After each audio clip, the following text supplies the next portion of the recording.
ऐसा मसालेदार चटपटा तीखा अचार कि एक बार बनाइए और पूरे साल खाइए, बिल्कुल भी ख़राब नहीं होने वाला है।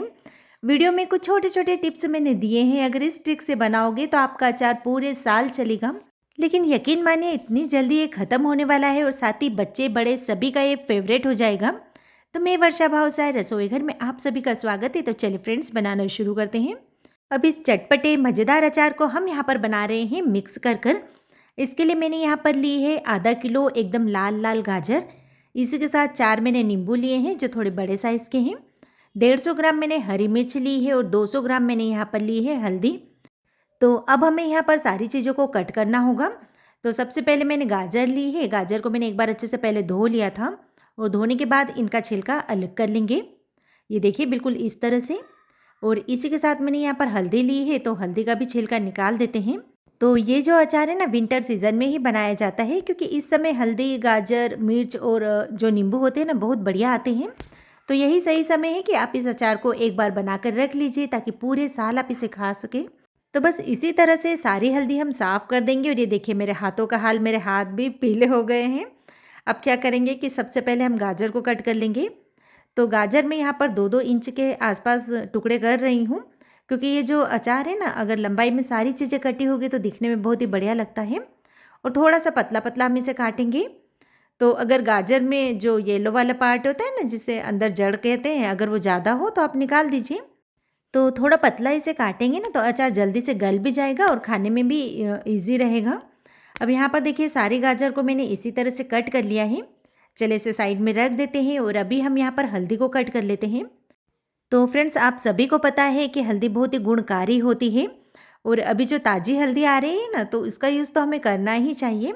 तो अगर आप केवल हल्दी के अचार की रेसिपी देखना चाहते हो तो मैं कमेंट बॉक्स में सब उसकी ऊपर ऊपर लिंक दे दूँगी, आप वहाँ से जाके उसे चेक कर सकते हो। मैंने 2-3 बार हल्दी के अचार की रेसिपी शेयर की है। अब यहाँ पर देखिए हल्दी भी हमारी कट गई और इसी तरह से गाजर भी मैंने काट लिया है। तो अब देखिए, अगर आपके यहाँ धूप आती है तो आप 2 घंटे के लिए इन दोनों चीज़ों को धूप में कपड़े पे फैला दीजिए। और अगर धूप नहीं आती है तो फिर आप इसे पंखे की हवा में 4-5 घंटे के लिए भी रख सकते हो, जिससे इसके अंदर थोड़ा बहुत जो पानी होता है ना, वो सूख जाएगा। तो चलिए मैं इसे उठाकर धूप में रख देती हूँ क्योंकि मेरे यहाँ तो अच्छी खासी धूप आती है।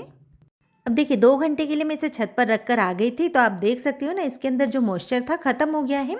इससे अचार हमारा ख़राब नहीं होगा। और अब हम क्या करते हैं, मिर्ची को भी यहाँ पर कट कर लेते हैं। तो मिर्ची भी मैं इसी तरह से लंबाई में और पतला पतला ही कट कर रही हूँ। तो ये जो मिर्च है ना, बहुत ज़्यादा तीखी नहीं है।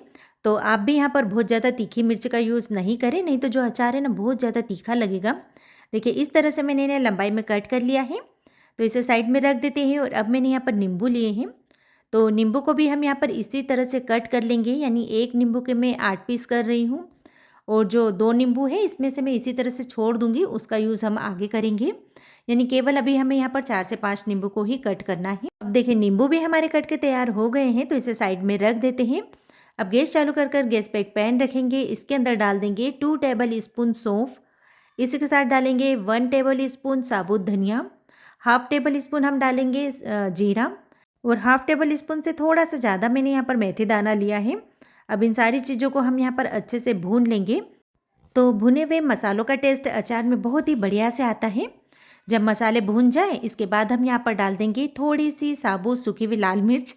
तो इसे डालने से एक तो कलर भी बढ़िया आता है और साथ ही ये दिखने में भी अच्छी लगती है। अब गैस का फ्लेम ऑफ कर दिया है और जब सारी चीज़ें बढ़िया से ठंडी हो जाए, इसके बाद हम इसे डाल देंगे ग्राइंडिंग जार में, क्योंकि इन सारी चीज़ों को हमें थोड़ा यहाँ पर पीसना है, लेकिन बहुत ज़्यादा फाइन बिल्कुल नहीं करेंगे, थोड़ा दरदरा सा रखेंगे ताकि अचार में ये सारी चीज़ें बढ़िया से दिखे भी सही और इनका टेस्ट भी बहुत ही अच्छे से आए।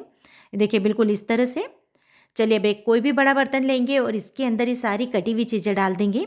जैसे गाजर डाली है, हल्दी डाली है। तो मिर्च को हमें यहाँ पर धूप लगाने की ज़रूरत नहीं है क्योंकि मिर्च तो वैसे भी ख़राब नहीं होती, इसका अचार हम बनाते ही रहते हैं। और इसी के साथ ये कटे हुए नींबू भी इसमें डाल देंगे। अब बारी है यहाँ पर मसाले डालने की। तो 2 चम्मच में यहाँ पर डाल रही हूँ नमक। इसी के साथ 2 चम्मच हम डालेंगे लाल मिर्च पाउडर। तो तीखा आप अपने स्वाद अनुसार मैनेज कर सकते हो, जैसा चटपटा आप पसंद करते हो उतनी लाल मिर्च डालिए।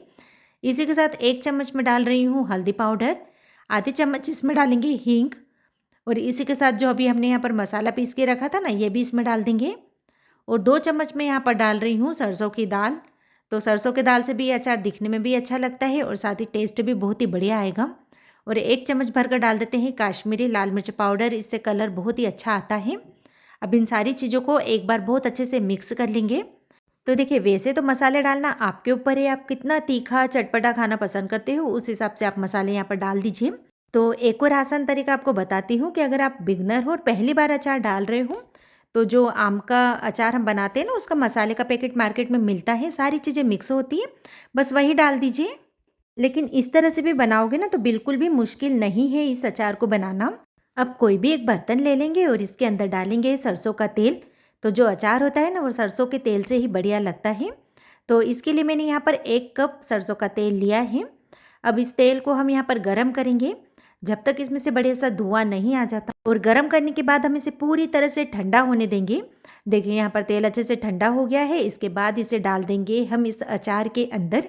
तो बस इस बात का ध्यान रखिए कि तेल आप अच्छे से गरम कीजिए।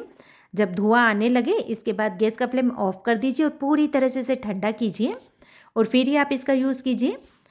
तो अचार बनने की खुशबू पूरे घर में महक रही है, क्योंकि जब सरसों का तेल गर्म होता है ना तो अपने आप ऐसी फीलिंग आने लगती है कि हाँ भाई, अब अचार बन रहा है। देखिए, मैंने इसे अच्छे से मिक्स कर लिया है और कितना बढ़िया हमारा यहाँ पर अचार लग रहा है। दिख रहा है ना, एकदम चटपटा मज़ेदार। इसमें नींबू, मिर्च, हल्दी, गाजर सभी का टेस्ट बहुत ही बढ़िया आने वाला है। चलिए, अभी जो हमने 2 नींबू साइड में रख रखे थे ना, तो इसका रस भी इसके अंदर डाल देंगे।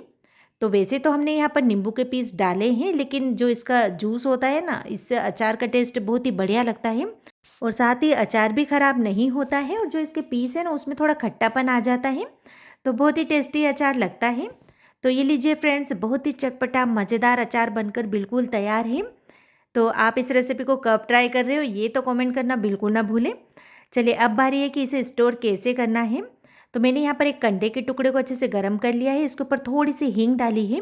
अब इस बर्नी को हम रख देते हैं इसके ऊपर, ताकि इसके अंदर जितना भी धुआं है बर्नी में स्टोर हो जाए। इससे अचार लंबे समय तक खराब नहीं होता है और साथ ही अचार का जो स्मोकिंग फ्लेवर है ना, वो भी बहुत ही बढ़िया लगता है। तो इसे किसी प्लेट वगैरह से आप कवर करते जाएं ताकि इसका धुआं बाहर नहीं निकले और बस चम्मच से अचार डालते जाइए। तो ये मेरी मम्मी की ट्रिक है, उन्हें ऐसे ही मैंने अचार बनाते हुए देखा है, चाहे वो मिक्स अचार हो या फिर आम का अचार हो। इसी तरह से हम हींग वाली धुनी बरनी में देते हैं।